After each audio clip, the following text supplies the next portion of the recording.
नमस्कार बच्चों, स्वागत है आपका हमारी हिंदी की कक्षा में।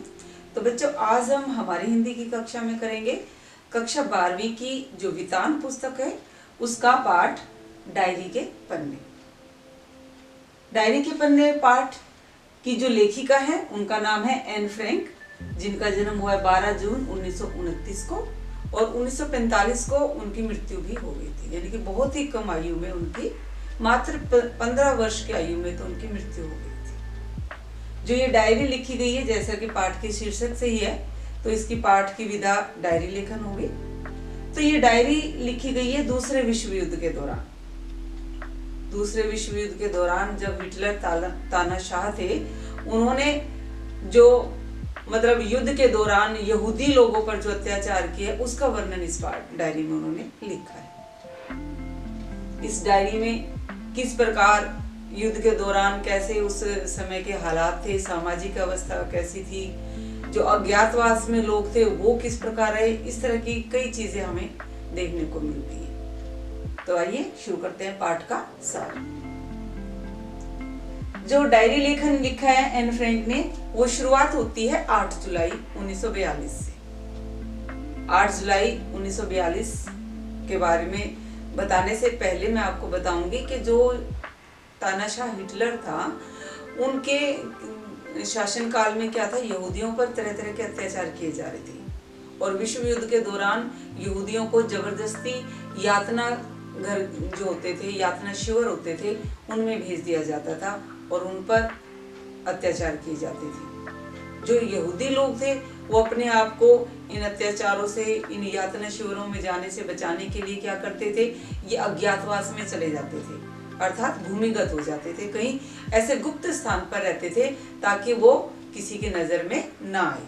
तो ऐसा ही इस परिवार के साथ हुआ है, एन फ्रैंक के परिवार के साथ। एन फ्रैंक के परिवार में इनके माता पिता और इनकी बहन मार्गोट है, 4 लोग थे। तो यहाँ पर जो एन फ्रैंक ने जिक्र किया है 8 जुलाई 1942 के दिन की बात बता रही है वो, कि रविवार का दिन था और 3 बजे के आसपास वो दोपहर के समय धूप में अलसाई सी बैठी थी और तभी इनकी माता को पता चलता है कि यातना शिविर से इनकी बहन मार्गोट के लिए बुलावा आ गया, जिससे इनका परिवार बहुत घबरा जाता है, क्योंकि इस चीज का तो आभास इनको भी था कि ये सुरक्षित नहीं है और अपने आप को सुरक्षित करने के लिए इन्होंने भी अज्ञातवास में जाने की योजना बनाई हुई थी। इन्होंने 16 जुलाई का दिन वो निश्चित किया हुआ था कि 16 जुलाई को ये लोग अज्ञात स्थान पर चले जाएंगे रहने के लिए, और उसकी तैयारियां कर रहे थे, धीरे धीरे सामान ले जा रहे थे। लेकिन अचानक क्या होता है, जब मार्गोट के लिए बुलावा आ जाता है तो ये बहुत घबरा जाती है। एन फ्रैंक क्योंकि परिवार में सबसे छोटी थी, तो बच्चों के सामने इस तरह की बातें ना करने के लिए एन फ्रैंक को यही बताया कि उनके पिता के लिए बुलावा आया है। और इनके साथ एक परिवार और था, वानदान परिवार।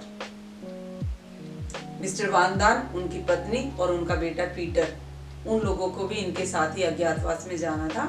और 8वें सदस्य थे मिस्टर डसेट। यानी कि कुल 8 लोग थे जिन्होंने योजना बनाई हुई थी अज्ञातवास में जाने की। लेकिन जैसे ही मार्गोट के लिए बुलावा आता है, एन फ्रैंक की बड़ी बहन के लिए बुलावा आता है, तो ये लोग घबरा जाते हैं और जल्दबाजी में यही फैसला लिया जाता है कि आज ही इस स्थान को छोड़कर हम अज्ञातवास के लिए चले जाएंगे। तो इनके कुछ दोस्त थे, इनके पिता के ऑफिस में कार्यरत मियप, उनके पति, ये सब इनकी सहायता कर रही थी धीरे धीरे सामान ले जाने में इनकी, क्योंकि वैसे सबके सामने तो ये जो यहूदी लोग हैं सूटकेस लेकर नहीं जा सकते थे, क्योंकि इसी तरह के कोई सूटकेस लेके जा रहे हैं तो तुरंत उनको पकड़ लिया जाता था कि ये कहीं जा रहे हैं इस स्थान को छोड़कर। तो थोड़ा थोड़ा करके सामान वहां पर ले जाया जा रहा था। और जैसे ही मार्गोट का बुलावा आता है तो ये सब लोग मंत्रणा करते हैं, सोच विचार करते हैं। मियप आती है अपने पति के साथ, कुछ सामान अपने कोट, बड़े बड़े कोट की लंबी लंबी जेबों में भर के ले जाती है, फिर दोबारा आने के लिए कहती है कि फिर और सामान ले जाएंगे। अब ये भी तैयारी करते हैं फटाफट। सबसे पहले अपना जो जरूरी सामान है वही ले जाना था। अब एन फ्रैंक क्या है, इनको डायरी लिखने का बहुत शौक था, डायरी लिखती थी, तो इन्होंने भी एक थैले में फटाफट अपनी सबसे पहले तो डायरी ठूसी, कुछ कलर, कुछ कंघियां, कुछ चिट्ठियां, इस तरह का कुछ जरूरी सामान इन्होंने एक थैले में भर लिया और बहुत सारे कपड़े पहन लिए। क्योंकि वैसे सामान ले जाने के बजाय इन्होंने इतने कपड़े पहन लिए कि एन फ्रैंक खुद कहती है कि मुझे ऐसा लग रहा था कि जैसे सारी रात मुझे फ्रिज में रहना हो, इतनी गर्मी लग रही थी, क्योंकि बहुत सारे कपड़े ऊपर नीचे से इन्होंने पहन लिए थे। अभी अज्ञातवास के लिए चलते हैं। मार्गोट और उसकी माँ जाती है अलग रास्ते से, मार्गोट साइकिल पर जाती है और एन फ्रैंक और अपने पिता के साथ जाते हैं। ये अलग अलग रास्ते से गुप्त स्थान की ओर, गुप्त एनेक्सी थी, वहां पर ये लोग, इनको जाना था जहां पर इन्होंने अपना रहने का स्थान बनाया हुआ था। अब ये सब लोग जा रहे हैं। तो उस समय की एक और बात है कि जो जर्मन था वहां पर यहूदियों को एक विशेष सितारा दिया जाता था, पीले रंग का सितारा, जो एक बिल्ले की तरह इनको यहाँ लगा कर रखना पड़ता था, ताकि उससे ये पहचान हो जाती थी कि ये यहूदी लोग हैं। एन फ्रैंक खुद बताती है कि जब ये अपने पिता के साथ जा रही थी, थैले में सामान भरे हुए थे, बारिश हो रही थी, तो बड़े परेशान हो रहे थे, लेकिन गाड़ी वाले लोग देख भी रहे थे, उनके मन पे ये दया भी आ रही थी इनके प्रति, लेकिन वो पीला सितारा देखकर कोई भी इनकी सहायता नहीं कर रहा था। और परेशान होते हुए ये धीरे धीरे गुप्त एनेक्सी में पहुंच जाती है। जो ये गुप्त एनेक्सी थी, ये इनके पिता का जो दफ्तर था, वहीं पर ऊपर जो कमरे बनाए हुए थे वहां पर थे, जिसके बारे में सबको नहीं पता था, कुछ ही लोगों को, जो इनके खास दोस्त थे, उनको पता था। अब ये सब अलग अलग रास्ते से वहां पर पहुंच जाते हैं। वहां पर पहले से धीरे धीरे जो सामान पहुंचाया जा रहा था वो भरा पड़ा था, उसको सामान को ठीक करने में ये सब वहां पर तैयारी करते रहने के लिए। अब वहां पर ये कुल 8 लोग हैं। एन फ्रैंक, उसकी बड़ी बहन, इनके माता पिता, 4 तो ये, और मिस्टर वानदान, मिसेस वानदान और उनका बेटा पीटर, 3 वो साथ, और एक मिस्टर डसेल। एन फ्रैंक को जो कमरा मिला वो था मिस्टर डसेल के साथ इनको रहना था। अब मिस्टर डसेल का स्वभाव इन्होंने ऐसा बताया है कि ये बाबा आदम के जमाने के अनुशासन प्रिय थे। कोई भी बात होती थी तो उनको बहुत गुस्सा आता था अगर कोई अनुशासन ना अपनाए। और एन फ्रैंक तो वैसे ही परिवार में सबसे छोटी थी, तो इनके ऊपर सबकी डांट पड़ती रहती थी। कोई भी गलती कर जाती तो मिस्टर डसेल डांटते, पूरा लंबा चौड़ा भाषण सुना देते और फिर जाकर इनकी माँ को शिकायत कर देते थे, फिर माँ का सुनना पड़ता था। तो छोटी होने के कारण सब इनको समझते थे कि ये थोड़ी सी अक्खड़ है, नकचड़ी है, इस तरह का व्यवहार इनके लिए माना जाता था। और एन फ्रैंक का मानना था कि ये लोग अक्खड़ है, मिसेस वानदान अक्खड़ है, ये अक्खड़ है जो मुझे इस तरह की बातें करती हैं।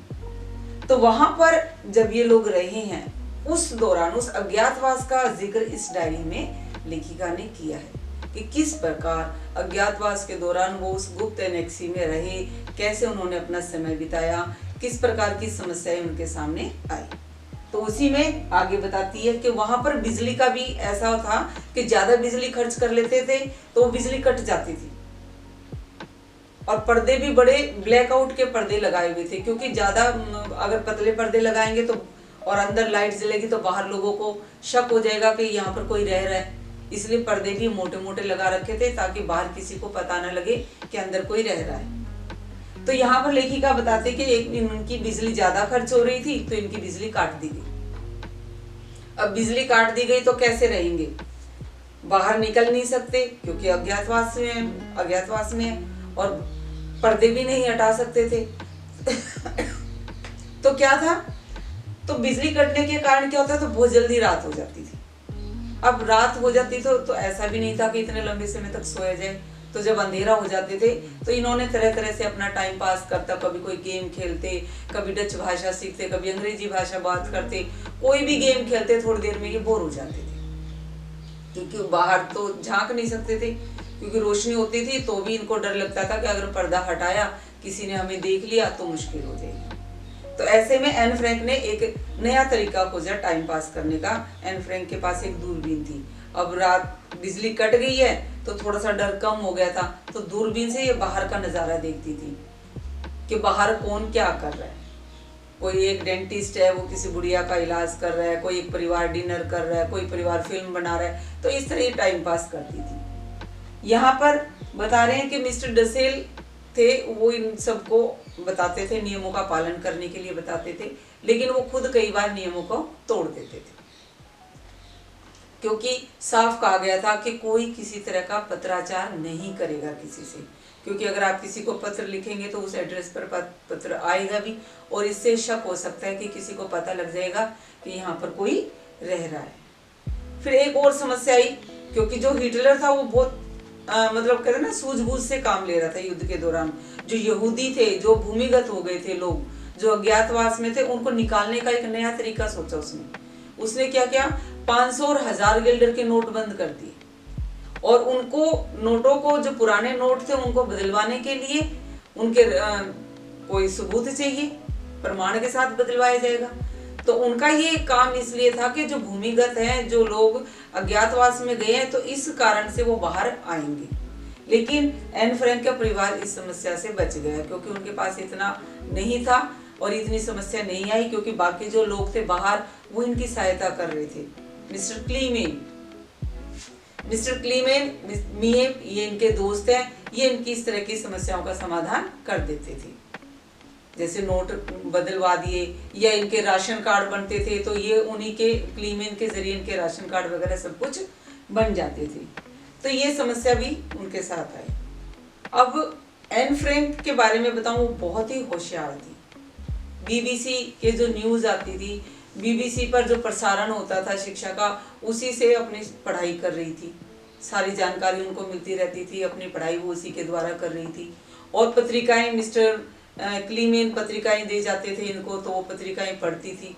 जो एन फ्रैंक है वो पढ़ने में बहुत तेज थी। बीबीसी के जो समाचार है, बीबीसी का जो प्रसारण होता था, उससे ही वो अपनी शिक्षा करती थी। और पत्रिकाएं मिस्टर क्लीमेन इन तक जो पत्रिकाएं पहुंचाते थे, उनसे पढ़कर अपना समय पास करती थी। संडे के दिन तो वो पत्रिकाएं पढ़ती थी। इनकी जो मित्र थे, मिएप है या वेप है, वो जो फिल्म देखने जाते थी तो उससे पहले ही बता देती थी, एन फ्रैंक इस फिल्म की ये स्टोरी है, ये इसके कलाकार हैं, ये सारी, क्योंकि वो पत्रिकाओं में पहले ही पढ़ लेती थी। तो उसको सब मजाक उड़ाते थे कि इसको तो आगे जाके फिल्म देखने की भी जरूरत नहीं पड़ेगी, ये तो पत्रिकाओं से ही पूरा कर लेती। अर्थात परिवार में सब उसके थोड़ा सा इसके विचारों से सहमत नहीं होते थे। अब कई बार एन फ्रैंक क्या करती थी, नए नए हेयर स्टाइल बनाती थी। वैसे तो इनके घुंघराले बाल थे, लेकिन इनको शौक था तरह तरह के हेयर स्टाइल बनाना। और वो जाती हेयर स्टाइल बना के आती तो सब कहते नहीं, ये तो उस हीरोइन की तरह तुमने बाल बनाए हैं, ये तो उसकी नकल। ये खूब समझाती कि नहीं, मैंने किसी का देखा नहीं है, ये मेरा खुद का बनाया हुआ स्टाइल है। लेकिन सब यही कहते कि तुमने उसका देखा है, तुमने उसका देखा है। इससे क्या होता, इनका मूड खराब हो जाता है। ये जाती बाथरूम में और वो हेयर स्टाइल बदल लेती और वैसे ही सिंपल अपने घुंघराले बालों में आ जाती थी। तो यहाँ पर फिर युद्ध के दौरान बता रहे हैं कि जो हिटलर थे वो अपने सैनिकों से जरूर मिलने जाते थे, उनका हौसला बढ़ाने के लिए, उनके हालचाल पूछने के लिए। तो वो बीबीसी पर उनका प्रसारण होता था, ये सब सुनते थे। तो एक जो सैनिक होते थे वो हिटलर से मिलने के लिए इतने उत्साहित होते थे, और अपनी जो चोट, अपने जो घाव, अपने जो जख्म होते थे, उनको देखकर उनको इतना गर्व लगता था कि मानो उन्होंने बहुत बड़ा वीरता का काम किया। जैसे वो पूछ रहे हैं कैसे जी बर्फ में जा गल गया है, पैर बर्फ के कारण गल गया है, या उससे चोट लगी, तो अपने घावों को दिखाते हुए भी उन्हें गर्व होता था। और एक सैनिक तो इतना उत्साहित था कि वो हिटलर से हाथ मिलाएगा, इसी बात को सोचकर बहुत अधिक उत्साहित हो रहा था। तो ये उन्होंने बताया कि किस प्रकार हिटलर युद्ध के दौरान अपने सैनिकों से मिलने के लिए जाते थे, उनका हालचाल पूछते थे। तो इसी दौरान एक बार घोषणा हुई कि वहां कैबिनेट मंत्री थे मिस्टर बोल्के, उन्होंने घोषणा की कि युद्ध के दौरान जितनी भी डायरियां लिखी गई हैं उनको क्या किया, प्रकाशित करवाया जाएगा। और जैसे ही ये घोषणा समाचार टीवी पर या रेडियो पर आई तो सब भागे एन फ्रैंक की तरफ। क्यों? क्योंकि घर में केवल एन फ्रैंक ही ऐसी थी जो डायरी लेखन करती थी, और तो कोई डायरी लिखता ही नहीं था। अब एन फ्रैंक को भी इस बात से बहुत रोमांच हो रहा था कि जब हम ये युद्ध समाप्त हो जाएगा और मेरी डायरी प्रकाशित होगी तो 60 करोड़ लोगों की आवाज होगी। अर्थात जितने भी लोग उस वक्त अज्ञातवास में है, भूमिगत है, जिनकी समस्याएं हैं, उन्हीं के बारे में तो ये बताएगी, उन्हीं का प्रतिनिधित्व कर रही है ये डायरियां। तो एन फ्रैंक को भी बहुत उत्साह था इस बात का कि मेरी डायरी प्रकाशित होगी तो सब लोग मेरी डायरी को पढ़ेंगे, और उस बात से लेके ही वो बहुत अधिक उत्साहित हो रही थी। अब परिवार में क्या था, ये 8 ही लोग थे, बाहर जाना नहीं होता था, घर में ये 8 लोगों की बातचीत होती थी, तो ये इतने बोर हो जाते थे। अपनी माँ की, मिसेस वानदान की बचपन की कहानियां, सारी कहानियां सुन सुन के बोर हो गए थे, क्योंकि नई कुछ बात होती नहीं थी। और एन फ्रैंक अपने आप को रोके रखती थी कि मैं बीच में बोलूं ना, क्योंकि उसको सारा पता था ये कौन सी बात बता रही है, कौन सी बात बता रही है। चुटकुला भी कोई सुनाती थी तो भी हंसी नहीं आती थी, क्योंकि वो चुटकुला पता नहीं कितनी बार दोहराया जा चुका होता था। तो ये सारी चीजें सुन सुन के वो बहुत बोर हो गई थी। और एन फ्रैंक को ऐसा लगता था कि परिवार में कोई भी उसकी भावनाओं को समझता नहीं है, इसीलिए वो अपनी डायरी को ही किट्टी नाम से संबोधित करती थी। उसी को अपना अच्छा दोस्त समझती थी, अपने मन की बातें सारी अपनी डायरी को बताती थी, क्योंकि उसके अनुसार परिवार में से कोई भी ऐसा नहीं है जो उसकी भावनाओं को समझता हो। सब उसके बारे में समझते थे कि नकचड़ी है, ना घुसेड़ू है, अक्खड़ है, ये बात मानती नहीं है। उसके ऊपर इस तरह की बातें की जाती थी, उसको डांट दिया जाता था। हाँ, जो पीटर था वो उसका बहुत अच्छा दोस्त था। पीटर के साथ उसकी बहुत अच्छी दोस्ती थी। पीटर से तो अगर वो मिलती नहीं थी तो उसको लगता था उसे बेचैनी हो जाती थी। तो बहुत अच्छा दोस्त था। हालांकि पीटर में भी कुछ कमियां बताई है, वो भी गुन्ना है, उसमें भी कुछ कमियां थी, लेकिन फिर भी पीटर उसका सबसे अच्छा दोस्त था। एक बार का और लेखिका ने वर्णन किया है कि किस प्रकार युद्ध के दौरान सेंधमारी होती थी, चोरियां चकारियां बढ़ जाती थी, क्योंकि भूखमरी थी, गरीबी थी। युद्ध के दौरान कुछ भी काम टाइम पर नहीं होता था। बाजार में जाओ तो अगर आपने एक जूता ठीक करवाने के लिए दे दिया तो वो पता नहीं कितने दिन बाद दोबारा मिलेगा। अगर आप घर खाली छोड़ के चले जाओ तो पीछे से छोटे छोटे बच्चे चोरियां कर जाते थे। यहाँ तक कि शहर की घड़ियां तक उतार ली थी लोगों ने। मतलब इतना बदहाली थी, गरीबी थी, भूखमरी, तो चोरियां ज्यादा हो गई थी, तो लोग रात को सेंधमारी कर लेते थे। तो ऐसा ही इनके साथ भी हुआ। ये ऊपर थे तो अंदर किसी ने सेंधमारी कर दी थी, यानी कि चोर घुसने का प्रयास कर रहे थे। ये तो खुद अज्ञातवास में थे। अब जैसे ही इनको पता लगा तो पीटर ऊपर आया। ऊपर आके इन्होंने इनके पापा को कहा, पीटर ने, कि आपको मेरे पिताजी बुला रहे हैं। तो इनको शक हुआ, क्योंकि महिलाओं को इस बारे में नहीं बताया गया।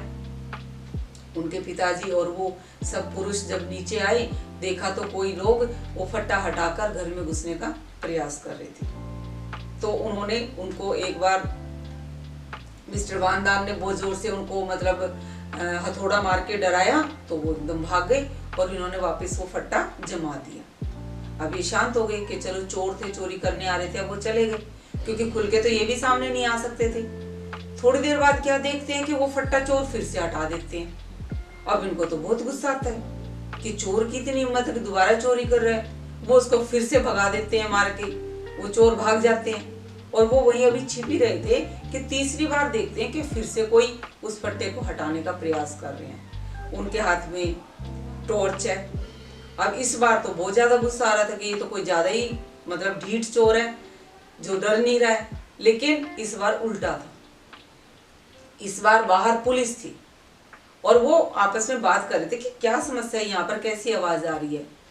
अब इनकी छिपने की बारी थी, क्योंकि अब तक जो चोर था उसको ये लोग भगा रहे थे, क्योंकि ये घर के मालिक थे, चोरों को भगा रहे थे।